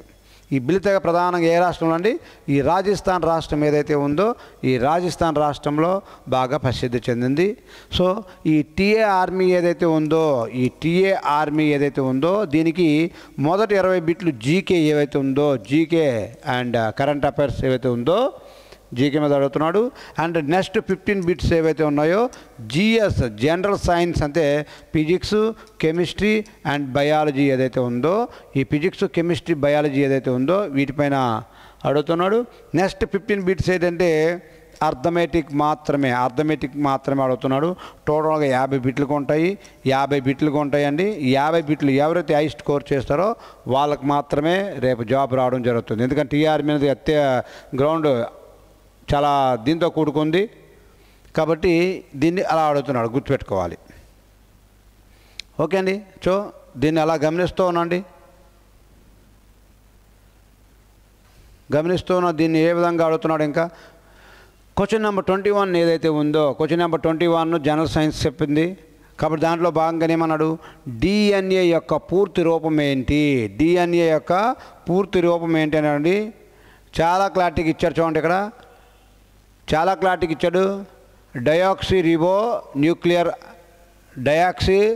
రిబో న్యూక్లిక్ ఆమ్లం ఏదైతే ఉందో దాని యొక్క పూర్తి పేరండి. డిఎన్ఏ యొక్క పూర్తి రూపం డయాక్సీ న్యూక్లియర్ ఆమ్లం అంటారు. ఇదే డిఎన్ఏ అనేది అన్ని జీవుల్లో కూడా జన్యు సమాచారాన్ని మోసే ఒక న్యూక్లిక్ ఆమ్లం అన్నమాట. జన్యు సమాచారాన్ని మోసే ఒక న్యూక్లిక్ ఆమ్లం అండి డిఎన్ఏ. ఓకే అండి. ఇది సాధారణంగా ద్వికొండలి నిర్మాణం కలిగి ఉంటుంది. ఈ డిఎన్ఏ అనేది దేన్ని కలిగి ఉంటుందంటే ద్వికొండలి ఏదైతే ఉందో ద్వికొండలిని కలిగి ఉంటుంది. డిఎన్ఏ ప్రతి జీవి యొక్క అభివృద్ధి మరియు పనితీరు మరియు పునరుత్పత్తికి అవసరమైనటువంటి సమాచారం కలిగి ఉంటుంది. ఇది క్రోమోజోములలో ఉంటుంది మరియు వారసత్వ కోసం బాధ్యత వహిస్తుంది. ఇది క్రోమోజోములు. డిఎన్ఏ దేంట్లో ఉంటుందండి? క్రోమోజోముల్లో ఉంటుంది మరియు వారసత్వం కోసం ఇది బాధ్యత వహిస్తుంది ఈ డిఎన్ఏ. ఓకే అండి. చాలా క్లారిటీగా చూసుకొని మీకు క్వశ్చన్ నెంబర్ 22 కూడా చూడండి. గురుత్వాకర్షణ త్వరణం యొక్క విలువ ఎంత? 9.8 మీటర్/సెకండ్ ఏదైతే ఉందో అదే దీని యొక్క ఆన్సర్గా చెప్పడం జరుగుతుంది. 9.8 మీటర్/సెకండ్ ఏదైతే ఉందో దీని యొక్క సారాంశం చూడండి. గురుత్వాకర్షణ త్వరణం యొక్క ప్రామాణిక విలువ భూమి యొక్క ఉపరితలం పైన సుమారుగా 9.8 మీటర్/సెకండ్ అండి. దీన్ని 9.8 కిలోమీటర్/సెకండ్కు మీటర్/సెకండ్ అని కూడా అంటారు. ఇది మీటర్/సెకండ్. గురుత్వాకర్షణ త్వరణం అనేది వస్తువులు భూమి వైపు పడిపోయే వేగం పెరిగే రేటును సూచిస్తుంది. ఈ గురుత్వాకర్షణ త్వరణం అనేది భూమి వైపు పడిపోయే దాని యొక్క సూచిస్తుంది. దేనిపైన పడిపోయే వేగాన్ని సూచిస్తుంది. ఈ విలువ స్థానము మరియు ఎత్తు ఆధారంగా స్వల్పంగా మారుతూ ఉంటుంది. దీని యొక్క విలువ ఎత్తు మరియు ఆధారంగా స్థానం మరియు ఎత్తు యొక్క ఆధారం స్వల్పంగా మారుతూ ఉంటుంది. ఇది భూమి యొక్క గురుత్వాకర్షణ శక్తి కారణంగా వస్తువులకు లభించే త్వరణం. ఇది గురుత్వాకర్షణ బలాన్ని లెక్కించడానికి న్యూటన్ యొక్క సార్వత్రిక గురుత్వాకర్షణ నియమము ఉపయోగించబడుతుంది. ఓకే అండి. చాలా న్యూటన్ యొక్క సార్వత్రిక గురుత్వాకర్షణ శక్తి అనే నియమాన్ని లెక్కించబడుతుంది. ఆయన దీంతో లెక్కిస్తూ ఉన్నారు దీన్ని. ఓకే అండి. ఇది బిట్ నెంబర్ ఏదైతే ఉందో 22 అండి. 23 కూడా చూడండి. దాని అక్షం మీద వేగంగా తిరిగేటువంటి గ్రహం ఏది? ఈ బృహస్పతి, జూపిటర్ ఏదైతే ఉందో ఈ జూపిటర్, బృహస్పతి ఏదైతే ఉందో బృహస్పతి అండి. దాని వేగం మీద దాని అక్షం మీద వేగంగా తిరిగే గ్రహం ఏది అంటే జూపిటర్ బృహస్పతి ఏదైతే ఉందో బృహస్పతి. దీని సారాంశం కూడా చూడండి. సౌర వ్యవస్థలోని గ్రహాల్లో బృహస్పతి దాని యొక్క అక్షం మీద అత్యంత వేగంగా తిరుగుతుంది. బృహస్పతి తన అక్షం చుట్టూ కేవలము సుమారు 10 గంటల్లో ఒకసారి తిరుగుతుంది. 10 గంటల్లో ఒకసారి తిరిగేస్తుంది. కానీ భూమి మొత్తం తన చుట్టూ తను తిరగడానికి 24 గంటలు పడుతుంది. కానీ ఈ బృహస్పతి 10 గంటల్లోనే తిరిగేస్తుంది. ఓకే అండి. దాని వేగవంతమైన భ్రమణము కారణంగా బృహస్పతి మధ్యలో కొద్దిగా ఉబ్బెత్తుగా మరియు ధ్రువాల వద్ద చదునుగా కనిపిస్తోంది. ఇది సౌర వ్యవస్థలో అతిపెద్ద గ్రహము. సౌర వ్యవస్థలో బృహస్పతి అతిపెద్ద గ్రహము. ఇది వేగవంతమైన భ్రమణం దాని వాతావరణంలోని కనిపించేటువంటి అద్భుతమైనటువంటి సుడిగుండాలు మరియు పట్టీలు ఏర్పాటుకు దోహదపడుతుంది. ఓకే అండి. ఇది బృహస్పతి యొక్క సారాంశము. అదేవిధంగా క్వశ్చన్ నెంబర్ 24 కూడా మీరు ఒకసారి చూడండి. వాతావరణంలోని ఏ పొరలో ఓజోన్ పొర ప్రధానంగా కనిపిస్తుంది? వాతావరణంలోని ఏ పొరలో ఓజోన్ పొర ప్రధానంగా కనిపిస్తుంది అని అన్నాడు. చాలా స్ట్రాటో ఆవరణం ఏదైతే ఉందో ఈ స్ట్రాటో ఆవరణలో కనిపిస్తుంది ప్రధానంగా. ఈ ఓజోన్ పొర మొదనగా ఓజోన్ లేయర్ అనేది ప్రధానంగా స్ట్రాటో ఆవరణం ఏదైతే ఉందో ఈ స్ట్రాటో ఆవరణంలో మీకు కనిపిస్తుంది. ఓకే అండి. ఈ ఓజోన్ పొర అనేది O3 అనేది వాయువులు అధిక సాంద్రతలో ఉండేటువంటి ప్రాంతము. ఈ పొర భూమిపైన ఉన్నటువంటి జీవులను సూర్యుడి నుండి వచ్చేటువంటి హానికరమైన అతినీలోహిత కిరణాల నుండి కాపాడుతుంది ఓజోన్ పొర. స్ట్రాటో ఆవరణం భూమి ఉపరితలం నుండి సుమారుగా 10 కిలోమీటర్ల నుండి 50 కిలోమీటర్ల ఎత్తు వరకు విస్తరించి ఉంటుంది. స్ట్రాటో ఆవరణం సుమారుగా 10 కిలోమీటర్ల నుంచి 50 కిలోమీటర్ల వరకు విస్తరించి ఉంటుంది. ఓజోన్ పొర క్షీణించడము పర్యావరణానికి హానికరంగా భావిస్తున్నాం. ఎందుకంటే ఓజోన్ పొర కానీ ఏమైనా క్షీణించింది అనుకున్నది సూర్యుడు వచ్చే కిరణాలు డైరెక్ట్గా మనిషి మీద పడి అనేక జబ్బులకు కారణమవుతుంది. ఇది మన చాలా క్లారిటీగా biology sir and physics chemistry sir కూడా చాలా క్లారిటీగా మీకు ప్రతి అంశం ఆ 3 కలిపితే ఈ 15 బిట్లు ఉంటాయి. కాబట్టి ఆ ముగ్గురు కూడా మీకు చాలా క్లారిటీగా ఎక్స్ప్లెయిన్ చేస్తారు. నేను మాత్రం కేవలం ఆల్రౌండర్ ప్రదర్శన మాత్రమే చేస్తున్నాను మిత్రమా. మీకు 100% సార్లతో చెప్పించబడుతుంది. అండ్ ప్రతి బిట్ని ఏ విధంగా అడుగుతున్నాడో నీకు అనాలిసిస్ చేస్తాను. నువ్వు ఇంకా ఏ విధంగా ప్రిపేర్ అవ్వాలో మన అకాడమీ నీకు నేర్పుతుంది ఆఫ్లైన్లో. ఓకే అండి. నెక్స్ట్ చూడండి. శక్తి శోషించబడే ప్రతిచర్యలు అంటారు. శక్తి శోషించబడి ఏ చర్యలను ప్రతిచర్యలు అంటారు అని అడిగాడండి. చాలా కట్టుకు ఉష్ణగ్రాహక శక్తులు ఏవైతే ఉన్నాయో ఉష్ణగ్రాహక శక్తులు. ఓకే. దీని సారాంశం కూడా మీరు ఒకసారి చెక్ చేసుకోండి. థియరీని ఆపి ఒకసారి చెక్ చేసుకోండి. అదేవిధంగా క్వశ్చన్ నెంబర్ 26 కూడా ఏ లోహం అత్యంత సమృద్ధిగా ఉండే సూపర్ కండక్టర్ అంటే మీకు అందరికి తెలిసిందే అల్యూమినియం ఏదైతే ఉందో అల్యూమినియం అండి. దీని సారాంశం కూడా మీరు ఒకసారి పరిశీలించుకున్నట్లయితే అల్యూమినియం అనేది అత్యంత సమృద్ధిగా లభించేటువంటి మూలకం. ఇది సూపర్ కండక్టివిటీగా లక్షణాలు కలిపి ప్రదర్శిస్తుంది. సూపర్ కండక్టర్ అంటే చాలా తక్కువ ఉష్ణోగ్రత వద్ద ఎటువంటి విద్యుత్ నిరోధకత లేకుండా విద్యుత్తును ప్రోత్సహించే పదార్థము. అల్యూమినియం యొక్క పరివర్తన ఉష్ణోగ్రత సుమారు 1.2 కెల్విన్లు ఉంటుంది. అల్యూమినియం యొక్క పరివర్తన ఉష్ణోగ్రత 1.2 K అంటే కెల్విన్లు ఉంటుంది. దీనికి ఉనికి మరియు లభ్యత కారణంగా అల్యూమినియం కొన్ని రకాల సూపర్ కండక్టివిటీ అప్లికేషన్లో ఉపయోగపడుతుంది. ఇది ఇతర సాధారణ సూపర్ కండక్టర్లో పాదరసము శేషం వంటివి ఉంటాయి. ఓకే అండి. ఈ విధంగా మీకు ఆ క్వశ్చన్ అనేది మీకు 26 అనేది మీకు చెప్పడం జరుగుతుంది. అదే క్వశ్చన్ నెంబర్ 27 కూడా చూడండి. కణగోడ యొక్క ప్రధాన భాగం ఏదంటే చాలా క్లారిటీగా బిట్ అడిగారు. చూడండి మీకు ఈ సెల్యులోజ్ ఏదైతే ఉందో ఈ కణగోడ యొక్క ప్రధానమైన భాగం ఏదంటే సెల్యులోజ్ ఏదైతే ఉందో సెల్యులోజ్ అండి. మొక్కలలోని కణగోడ యొక్క ప్రధాన భాగం ఏదంటే సెల్యులోజ్. కణగోడ యొక్క మొక్కల కణాలకు బలం మరియు ఆకారాన్ని మరియు రక్షణను అందిస్తుంది. ఓకే. సెల్యులోజ్ అనేది ఒక సంక్లిష్ట కార్బోహైడ్రేట్ అండి. ఇది అనేక గ్లూకోజ్ యూనిట్లతో తయారవుతుంది. శిలీంధ్రాలు కణగోడలు సాధారణంగా చిటిన్తో తయారవుతాయి. కణగోడ జంతు కణజాలాలతో ఉండదు. కణగోడ అనేది జంతు కణజాలాల్లో మాత్రం ఈ కణగోడ అనేది మాత్రము ఉండదు. ఓకే అండి.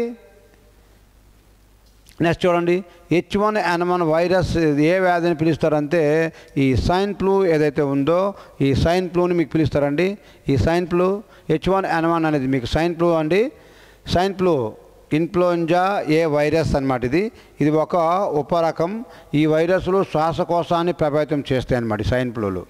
కాబట్టి H1N1 దేనికోసం ఎవరు వస్తుందంటే ఈ స్వైన్ ఫ్లూ ఏవైతే ఉందో ఈ స్వైన్ ఫ్లూ కోసం ఎవరు వస్తుంది H1N1. ఓకే అండి, ఈ వీడియో కూడా మీరు ఆపి దీని యొక్క చాలా చూడండి. ఇక్కడ చరిత్రాత్మక H1N1 వైరస్ 2009లో బాగా ప్రపంచవ్యాప్తంగా మహమ్మారికి కారణమైంది ఈ స్వైన్ ఫ్లూ. ఓకే, అదేవిధంగా క్వశ్చన్ నెంబర్ 29 కూడా ఒకసారి పరిశీలించండి. ఏమన్నాడంటే మానవుల్లోనే టైఫాయిడ్ జ్వరాన్ని కలిగించేటువంటి బ్యాక్టీరియా ఏది?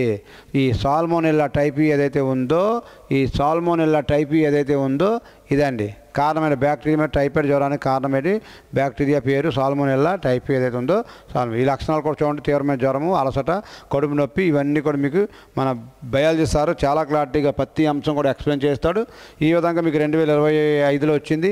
2026 జనవరి 11 కూడా ఏ విధంగా ఎగ్జామ్ వచ్చే అవకాశం ఉందో కూడా మీరు ఒకసారి పరిగణించండి. ఒక పదార్థానికి ఎలక్ట్రాన్ను జోడించినప్పుడు ఏమవుతుందని అడిగారండి. రుణాత్మక ఆవేశం ఏదైతే ఉందో నెగిటివ్ ఛార్జ్ ఏదైతే ఉందో నెగిటివ్ ఛార్జ్ అనేది మీకు వస్తుంది. ఓకే అండి, ఇది క్వశ్చన్ నెంబర్ ఏదైతే ఉందో 30 అండి. 31 కూడా చూడండి. నక్షత్రాలు మనకు కనిపించడానికి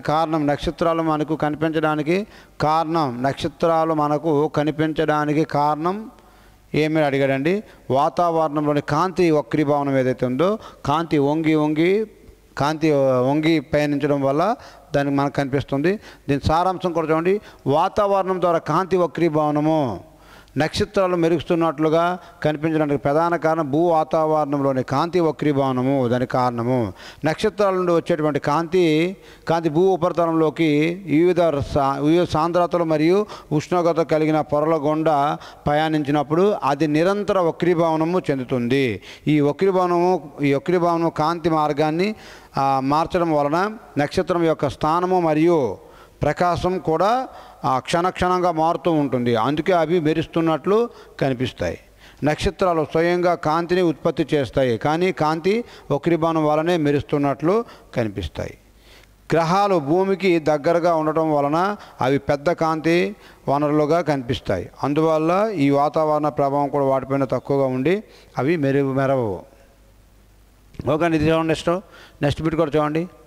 అధిక ఆల్కహాల్ వినియోగం ఏ అవయవాన్ని ప్రభావితం చేస్తుందంటే ఈ లివర్ ఏదైతే ఉందో కాలేయం ఏదైతే ఉందో ఈ కాలేయం పైన ఎక్కువ ప్రభావితం చేస్తుంది. అధిక ఆల్కహాల్ వినియోగం అనేది ప్రధానంగా దేనిపైన చేస్తుందంటే మీకు అందరికీ బాగా తెలిసినటువంటి క్వశ్చన్. ఆల్కహాల్ దేనికి కాలేయం పైన బాగా ప్రభావితం చేస్తూ ఉంది. ఓకే, బిట్ నెంబర్ 33 కూడా మీరు ఒకసారి పరిశీలించండి.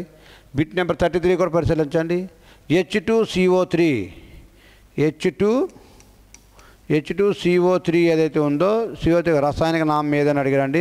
చాలా ఇంపార్టెంట్ బిట్ ఇది కూడా చూడండి. ఇది యాక్చువల్ ఏంటంటే దీని ఆన్సర్ ఏంటంటే నన్ ఆఫ్ ద అబవ్ అండి.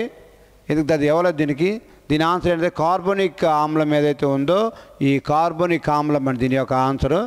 ఓకే అండి, H2CO3 యొక్క రసాయనిక నామం కార్బోనిక్ ఆమ్లము.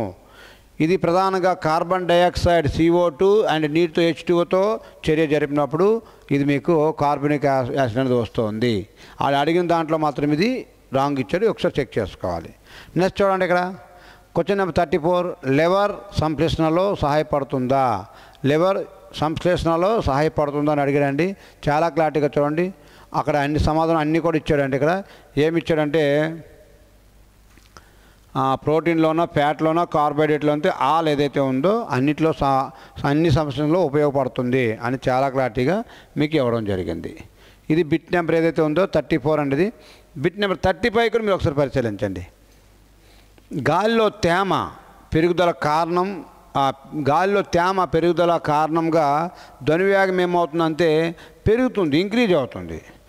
గాలిలో తేమ పెరుగుదల కారణంగా ధ్వనివేగం ఏమవుతుందంటే ధ్వనివేగం కూడా పెరుగుతూ ఉందన్నమాట, ఇంక్రీజ్ అవుతూ ఉంది.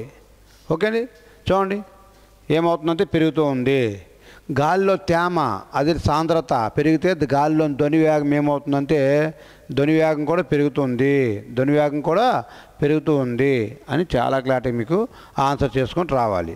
అది క్వశ్చన్ నెంబర్ 35 ఏదైతే ఉందో 35 అండి. దీంట్లో చెప్పాను కదండి, 20 బిట్లు ఏమో జీకే ఉంటుంది, 15 బిట్స్ ఏమో జిఎస్ జనరల్ సైన్స్ ఉంటుంది. ఇప్పుడు 15 బిట్స్ ఏమో అర్థమెటిక్ ఏదైతే ఉందో ఈ అర్థమెటిక్ ఉంటుందండి. ఈ అంశాలన్నిటిపైన మీకు 100% కోడీకరించినట్లయితే మీరు సక్సెస్ఫుల్గా మారే అవకాశము ఉంది. ఓకేనా? చూడండి, ఈ మ్యాథ్స్లో క్వశ్చన్ ఏమన్నాడంటే 92 మరియు 102 మధ్య అన్నాడు. 92 మరియు 102 మధ్య ఎన్ని సహజ సంఖ్యలు ఉంటాయి? 92 and 102 మధ్య అన్నాడు కాబట్టి 93, 94, 95, 96, 97, 98, 99, 100, 101 మధ్య అన్నాడు కాబట్టి 92కి 102 మధ్య 1, 2, 3, 4, 5, 6, 7, 8, 9. ఆన్సర్ ఎంత అండి? 9 ఏదైతే ఉందో 9 అనేవి ఉంటాయి అన్నమాట. ఎన్ని 9 సహజ సంఖ్యలు ఉంటాయంటే 9 సహజ సంఖ్యలు ఉంటాయి. మన టీఏ పేపర్ మాట్లాడుతున్నాం. ఓకే, ఎంత సింపుల్గా జాగ్రత్తగా ఉంటుంది, ఆలోచించుకొని మీకు ముందుకెళ్ళాలి. అదేవిధంగా క్వశ్చన్ నెంబర్ 37 కూడా చూడండి. ఒక సాధారణ షడ్భుజిలో ఎన్ని వికీర్ణాలు ఉంటాయి? చాలా షడ్భుజి అంటే 6 భుజాలండి. దీనికి ఫార్ములా కూడా చాలా క్లారిటీగా ఉందండి. 3 × n-3/2 ఏదైతే ఉందో ఈ షడ్భుజి యొక్క వికీర్ణాలు ఫైండ్ అవుట్ చేయడానికి దీనికి ఫార్ములా 3 ×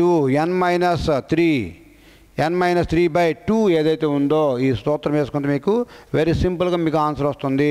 దీన్ని షడ్భుజి, ఎప్పుడైతే షడ్భుజి 6 భుజాలు అడిగినప్పుడు దీని యొక్క వికీర్ణాలు ఫైండ్ అవుట్ చేయడానికి ఫార్ములా 3 × n-3/2 ఫార్ములా అనేది ఉంటే ఇది 3 యాస్టీజ్గా రాసుకుంటామండి. ఎన్ అంటే అంత 6 అండి. ఇప్పుడు ఎన్ ఎంత వచ్చిందో షడ్భుజం 6 వచ్చింది. అప్పుడు 6 ఎన్ ఎంత 6 కాబట్టి 6లో 3 తీస్తే అంతే 3/2 ఎంతంటే 2. 3/2 ఎంతంటే 6/3 ఎన్ ఎంత 6 కదండి. ఇది n × n-3/2 ఏదైతే ఉందో 3 అండి. n యొక్క 6 అన్నాం, దీంట్లో తీస్తే 3, 2 1ల 2 3ల 3 3 ఎంతంటే 9 ఏదైతే ఉందో 9 అండి. దీని యొక్క ఫార్ములా ఏంటండి? దీని యొక్క ఆన్సర్ అంతా 9 ఏదైతే ఉందో 9. అంతే మీకు సింపుల్ నేను చెప్తాను చూడండి. ఈ సాధారణ షడ్భుజి అంటే 6 భుజాలు అన్నింటి అనుకున్నాం అంటే n × n-3/2 అనే ఫార్ములా ఆధారంగా చేసుకుంటే ఇది మీకు వచ్చేస్తుంది. n విలువ ఏదంటే ఈ భుజాలు ఎన్ని షడ్భుజి ఏదైతే ఉందో దీని ఆధారంగా చేసుకుంటే మీకు ఇది ఆన్సర్గా చెప్పడము జరుగుతుందండి. ఓకే అండి, ఎంత క్లారిటీగా ప్రతి అంశం కూడా మీ ముందుకు చెప్పడం జరుగుతుంది. నెక్స్ట్ చూడండి, 3 వేరు పాత్రలో పాలు మరియు నీటి మిశ్రమం యొక్క వివిధ పరిమాణాలు ఉంటాయి. దాని కొలతలు ఒకదాని కొలత ఎంత? 403, రెండో దాని పరిమాణం ఎంత? 434, మూడో దాని పరిమాణం ఎంత? 465 లీటర్లు. అన్ని వేర్వేరు పరిమాణాలను ఖచ్చితంగా కొలవడానికి అతిపెద్ద కొలత ఉండాలి. అతిపెద్ద కొలత ఉండాలని అడిగాడండి. సింపుల్గా చూడండి, ఈ 403 నుంచి 437 డిఫరెన్స్ ఎంత ఉందండి? 31 ఉంది. 431 నుంచి 465 వరకు ఎంత డిఫరెన్స్ ఉందండి? 31 ఉంది. అంతే డిఫరెన్స్ అన్నీ ఎలా ఉన్నాయి? సమానంగా ఉన్నాయి. కాబట్టి మనకి అతిపెద్ద కొలత ఏమవుతుందండి? 31 కేజీలు ఏదైతే ఉందో ఈ 31 కేజీలు అంటే దీనికి ఆన్సర్గా చెప్తుంది. ఇలాంటి కొలత లెక్క కూడా వస్తున్నాయి ఎగ్జామ్ పాయింట్లో. జాగ్రత్తగా మీరు పరిశీలించుకొని ముందుకెళ్ళాలి. ఓకే అండి, ఇది క్వశ్చన్ నెంబర్ 38 అండి. అది క్వశ్చన్ నెంబర్ 39 కూడా ఒకసారి పరిశీలించండి. ఏమన్నాడంటే 24 మంది 40 రోజుల్లో పని పూర్తి చేస్తారు. ఆ పని 32 రోజుల్లో ఎంతమంది చేస్తారో తెలియదు కదా, X మంది చేస్తారో అవసరం అని అడిగాడు. కాబట్టి చూడండి, 8 5ల 8 4ల 4 1ల 4 6 5 6లు ఎంత? 30. X = ఎంత అండి?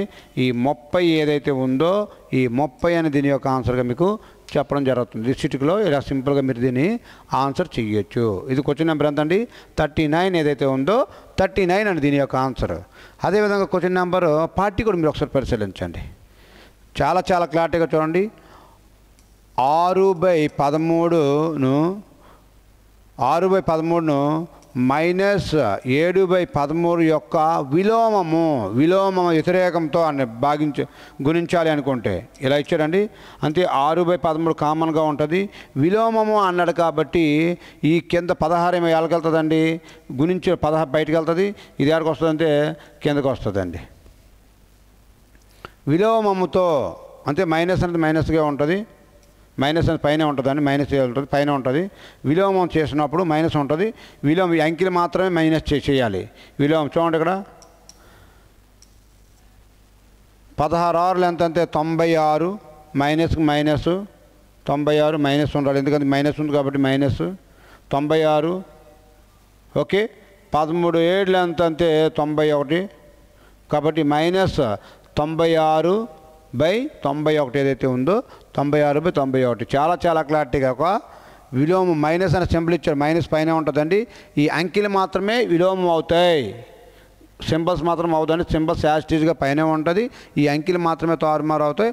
అప్పుడు ఇలా మీరు చేసుకుంటే అప్పుడు -96/91 ఏదైతే ఉందో ఇలా చూసి మీరు ఆన్సర్ చేసే విధంగా చాలా క్లారిటీగా బిట్ అడుగుతున్నాడు, మీరు రెడీ అవ్వాలి. ఇది క్వశ్చన్ నెంబర్ 40.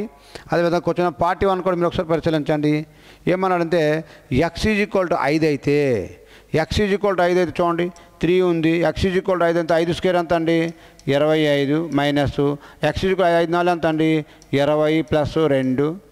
ఓకేనా, 25 25 3 75 -20 + 2 అండి. ఈ రెండు దీనికి కలిపితే 7 అవుతుంది. 57 77 20 తీస్తే ఎంత అండి 57 ఏదైతే ఉందో ఈ 57 అనేది మీకు ఆన్సర్గా చెప్పడము జరుగుతుంది. ఓకే అండి, ఇంత క్లారిటీగా నువ్వు ముందుకు వెళ్ళగలిగితే వెరీ సింపుల్ లెక్కలేస్తూ ఉంటాడు. దీనిపైన పూర్తి కమాండింగ్ సాధించగలగాలి. నెక్స్ట్ చూడండి ఏమి ఇచ్చాడంటే AB + AB ఓకే అండి ప్లస్ BC + BC/+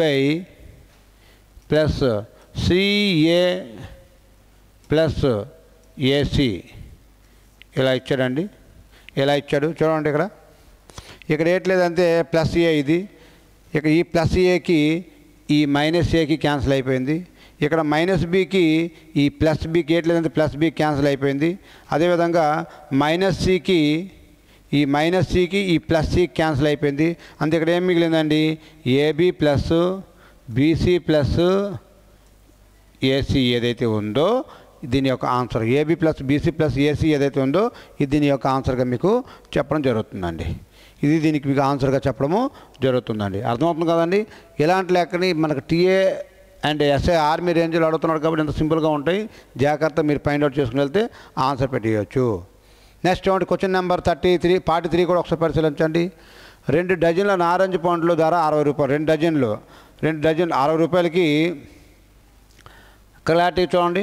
2 డజన్లు అన్నాడు. 1 డజన్కి 12 అయినప్పుడు 2 డజన్లు అంటే 24 అవుతున్నాయి కదండి. 24కి ఎంత సమానము 64 సమానము. అయితే ఏమన్నాడు 120 నారింజలు ఎంత అని అడిగాడండి.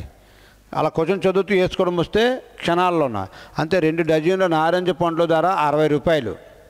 అంతే 60 రూపాయలకి 24 సమానం అయింది. అయితే 120కి ఎంత అని అడిగాడండి.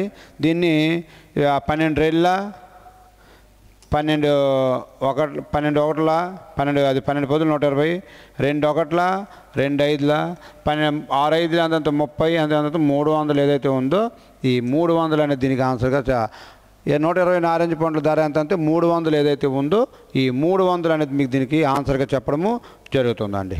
ఓకే అండి, ఇంత క్లారిటీగా ప్రతి బిట్టు కూడా మీరు చేయొచ్చండి. అదేవిధంగా చూడండి ఇక్కడ ఇలా చూస్ చేయొచ్చు. 1² అంత 1 అండి, 2² అంత 4 అండి, 3² అంత 9 అండ్ 4² అంత 16 అండి. 16 అండి. ఏళ్ళు కలిపితే ఎంత అండి 20, ఇది కలిపితే 10 అంటే 30. దీని ఆన్సర్ ఎంత అండి ఈ 30 ఏదైతే ఉందో ఈ 30 అనేది మీకు దీనికి ఆన్సర్గా చెప్పడము జరుగుతుంది. ఇలా సింపుల్గా ఇలా చూస్ చేసే విధంగా 2025లో అడిగాడు మిత్రమా. 2024 2020లో క్వశ్చన్లు అడిగి ఉన్నాడు. జాగ్రత్త, ఇంకా ఎలాగ అడిగే అవకాశం ఉంది కూడా చూసుకోండి. నెక్స్ట్ చూడండి, ఏదైనా 2 సంఖ్యల నిష్పత్తి 2:3 అయితే వాటి వర్గాల వ్యత్యాసం 320 అయితే ఈ కింది వాటిలో ఏది సంఖ్య అవుతుంది అని అడిగాడు. చాలా క్లారిటీగా అండి. 2:3 అన్నాడు. దీన్ని 2x వ్యత్యాసం అన్నాడు కాబట్టి వ్యత్యాసం -2x 3x స్క్వేర్ వర్గాలు అన్నాడు కాబట్టి వర్గ స్క్వేర్ అంటే 4x square minus 9x square అండి. 3 స్క్వేర్ 9, 2 స్క్వేర్ 4x స్క్వేర్. అప్పుడు ఎంత అవుతుంది? 320 అన్నాడండి వాడే. చూడండి ఒకసారి క్లారిటీ చూడండి, 320 అన్నాడు వాడని. అప్పుడు 9xలోన 9x స్క్వేర్ 4x స్క్వేర్ పోతే 5x స్క్వేర్ మిగులుతుందండి. ఎంత? 320. అదేవిధంగా 5తో క్యాన్సిల్ చేస్తే మీకు 5 6ల 30, 5 4ల. అప్పుడు ఇక్కడ రాస్తాం చూడండి, x స్క్వేర్ ఈక్వల్ ఎంత వచ్చిందంటే 64 వచ్చింది. అప్పుడు x స్క్వేర్తో రూట్ వస్తే అప్పుడు x స్క్వేర్ ఎంత వచ్చిందండి? 8 వచ్చింది. మనం ఎంత అనుకున్నాము? 2x 3x అనుకున్నామండి. ఇక్కడ రాస్తాం చూడండి, 2x 3x అనుకున్నాం కాబట్టి 8 ఏళ్ళు ఎంత అంతే 16:8 24. 16 24 ఏదైతే ఉందో 16 24 ఎక్కడైతే ఉందో ఇది మీకు ఆన్సర్గా చెప్పడము జరుగుతుంది. ఎంత సింపుల్గా దీన్ని ఎక్స్ప్లెయిన్ చేసుకుంటూ వెళ్ళిపోవచ్చు. ఓకే అండి. ఈ విధంగా మీకు బిట్లు అడిగి క్వశ్చన్ 45, అదేవిధంగా క్వశ్చన్ 46 కూడా చూడండి. 46 కూడా చూడండి. ఒక చతురస్రం యొక్క వైశాల్యం ఎంతంటే ఏ స్క్వేర్ ఈక్వల్ ఎంత ఇచ్చాడంటే 121 2 సున్నాలు అంతే ఇలా ఇచ్చాడు మీకు 12,100 ఇచ్చాడు. అయితే దాని యొక్క భుజం అడిగాడండి. చూడండి, ఏ కావాలంటే భుజం కావాలంటే స్క్వేర్కి వెళ్తే ఏమవుతుంది? రూట్ అవుతుంది. అప్పుడు 121 రూట్ అవుతుంది. ఈ 111 తీసి 11 ఈ 2 సున్నాలకు 1 సున్నా వస్తే అప్పుడు భుజం ఈక్వల్ ఎంత వచ్చిందండి? 110 ఏదైతే ఉందో 110 సెంటీమీటర్లు ఏదైతే ఉందో 110 సెంటీమీటర్లు. మీకు స్క్వేర్ రూట్ చాలా క్లారిటీగా నేర్పాను మన యూట్యూబ్ ఛానల్లోకి వెళ్ళి అక్కడికి వెళ్ళి అన్నీ కూడా నేర్చుకోండి. ఓకే అండి. అక్కడికి వెళ్ళి చాలా క్లారిటీగా ప్రతి అంశం నేర్చాం. ఇది ఎగ్జామ్ పాయింట్ కాబట్టి అంత ధారాళంగా అనాలిసిస్ చేయలేం, కానీ అక్కడైతే ప్రతి అంశం కూడా మీకు చాలా క్లారిటీగా ఎందుకు వచ్చింది, ఎలా వచ్చిందని కూడా నేర్పాం. నెక్స్ట్ చూడండి, ఒక రాంబాస్ వైశాల్యము 240 సెంటీమీటర్లు మరియు దాని యొక్క వికీర్ణము 16 సెంటీమీటర్లు అయితే మరొక వికీర్ణం ఎంత? చాలా క్లారిటీగా ఇచ్చాడు. రాంబాస్ యొక్క వైశాల్యం ఎంత ఇచ్చాడండి? 240 ఇచ్చాడు. దాంట్లో ఆప్ d1 ఇంటూ d2 అండి ఫార్ములా. ఆప్ d1 ఇంటూ d2 రాంబాస్ యొక్క వైశాల్యం ఫార్ములా. అప్పుడు ఏమి ఇచ్చాడంటే ఒక వికీర్ణం ఇచ్చాడు. ఎంత ఇచ్చాడు? 16 ఇచ్చాడండి. ఇది 16 ఇచ్చాడు. d1 d2 ఒక వికీర్ణం ఎంత ఇచ్చాడంటే 16 ఇచ్చాడు. రెండోది ఎంత అని అడిగాడు. అంతే 8 2 8 3 2 1 పోతే అప్పుడు రెండో వికీర్ణం ఎంత వచ్చిందంటే రెండో వికీర్ణం ఎంత వచ్చిందంటే 30 ఏదైతే ఉందో ఈ 30 అనేది మీకు ఆన్సర్గా చెప్పడము జరుగుతుంది. ఈ 30 సెంటీమీటర్లు ఏదైతే ఉందో ఈ 30 సెంటీమీటర్లు మీకు ఆన్సర్ చెప్తుంది. అంటే రాంబాస్ యొక్క వైశాల్యం ఆప్ d1 ఇంటూ d2 అయిపోయాయి. అదే దాని యొక్క ఇది ఇంకా సింపుల్గా మీరు చెప్పుకొని వెళ్ళిపోవచ్చు. ఇది ఎలాగ half d1 into d2 equal to వైశాల్యము 240. ఒకటి ఇచ్చాడు 16 ఇచ్చాడు ఆప్, రెండోది ఇవ్వలేదు d2 ఇవ్వలేదు కాబట్టి 240. 2 1 2 16 16 16 3 ఎంత వచ్చిందని d2 ఈక్వల్ ఎంత వచ్చింది 30 ఏదైతే ఉందో ఇలా కూడా వేసుకొని మీరు సింపుల్గా అదే దాని అర్థం అదే. అంతే ఒక లేఖను ఎలాగైనా చేయొచ్చు, వస్తే రాకపోతే ఏమి చేయలేము, దాన్ని పెట్టడమే. కాబట్టి క్వశ్చన్ నెంబర్ 47 కూడా చూడండి, ఒకసారి పరిశీలించండి. రాము ఒక వస్తువును 3,000 రూపాయలకు అమ్మడం ద్వారా 20% లాభం పొందారు. ఈ పదం చూడండి. రాము ఒక వస్తువును 3,000 రూపాయలకు అమ్మడం ద్వారా 20% లాభం పొందాడంటే శాతం అంతే 100 ఉంటుంది. 100కి లాభం అన్నాడు కలపాలి. ఎంత అయింది? 125 అయింది. అయితే ఆ వస్తువు కొన ద్వారా కాస్ట్ బై సాల్వేస్ ఎంత అండి? 100 ఏదైతే ఉందో 100 అండి. 5 5 25 25 25 4 5 1 5 6 6 4 24 అంతే. ఎంత అండి? 2,400 ఏదైతే ఉందో 2,400. దాని యొక్క కొనదారు ఎంత అంటే 2,400 ఏదైతే ఉందో 2,400 అండి. చాలా క్వశ్చన్ చదువుతూ వేయగలగాలి. ఒక వస్తువును 3,000 రూపాయలకు అమ్మడం ద్వారా 20% లాభం వచ్చింది. అంతేనో చేయాలా? శాతం అంత 100 ఉంటుంది. ఆ 100కి 20 కలిపి 25 కలిపి ఎంత అయింది? 125 అయింది. అంతే 3,000/125కి సమానమైంది. 3,000కి ఎంత సమానమైంది? 125 సమానమైంది. కొన్న వేల ఎంత అన్నాడు? Cost by always equal to 100% మన యాప్లో చాలా క్లారిటీగా ప్రాఫిట్ అండ్ లాస్ చెప్పుకుంటూ వచ్చామండి. ఓకేనా? నెక్స్ట్ చూడండి, ఒక వ్యక్తి 600 మీటర్ల వంతెనను 5 నిమిషాల్లో దాటుతాడు. అయితే ఆ వ్యక్తి గంటకు కిలోమీటర్లు ఎంత అని అడిగాడండి. చాలా క్లారిటీగా చూడండి. ఒక వ్యక్తి 600 మీటర్ల దూరాన్ని అంటే డిటిఎస్ మీకేం నేర్పమంత మన దీంట్లో క్లాసులో డిటిఎస్ మనకేం ఆడుతున్నాడు, టైం ఆడుతున్నాడు. అంతే డిస్టెన్స్ ఇచ్చాడు, ఇప్పుడు స్పీడ్ కూడా ఇచ్చాడు, టైం కూడా ఇచ్చాడు. మీకు ఎస్ కావాలి కాబట్టి మీకేమి ఇచ్చాడు, టైం ఇచ్చాడు. ఎస్ కావాలి కాబట్టి టీ ఇచ్చాడు. 1 నిమిషంకే 60 సెకండ్లు అయినా 5 నిమిషాలకి ఎన్ని సెకండ్లు అవుతున్నాయి ఇంటూ 60 అంటే 60 ఏదైతే 300 ఏదైతే ఉందో 300 సెకండ్లు అవుతుంది. ఓకేనా? అయితే మన కిలోమీటర్లు అంటున్నాం, ఎక్కువలోకి మార్చాలి కాబట్టి ఎక్కువ బై తక్కువ అని యాప్లో చాలా క్లారిటీగా ఈ టైమ్ అండ్ డిస్టెన్స్ అనే టాపిక్ కూడా చాలా క్లారిటీ చెప్పాము. అక్కడ మీరు నేర్చుకోవచ్చు. 301లో 302 కాబట్టి ఇది ఎంత వచ్చిందండి, 1836/5 అంటే 5×7=35 అంటే 7 పాయింట్లో ఉండాలి. ఇది ఆన్సర్ పెట్టి వెళ్ళిపోవచ్చు. ఎందుకంటే 7 పాయింట్లు కూడా 7 పాయింట్లు చేంజ్లో ఉంటుంది. ఒకటే ఆప్షన్ ఉంది కాబట్టి ఇది ఆన్సర్ చూసి మీరు వెళ్ళిపోవచ్చు. 7.2 km/h ఏదైతే ఉందో 7.2 km/h దీని యొక్క ఆన్సర్ మీకు చెప్తుంది. ఈ సెషన్స్లో లాస్ట్ క్వశ్చన్ కూడా మీకు చూడండి. లాస్ట్ క్వశ్చన్ అండి పేపర్ నెంబర్ 1కి లాస్ట్ క్వశ్చన్.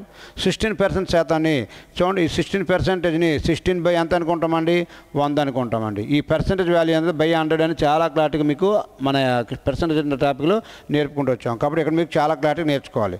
చూడండి, 4×4=4=25 కాబట్టి 4/25 ఏదైతే ఉందో ఈ 4/25 అనేది మీకు ఆన్సర్గా చెప్పడం జరుగుతుంది.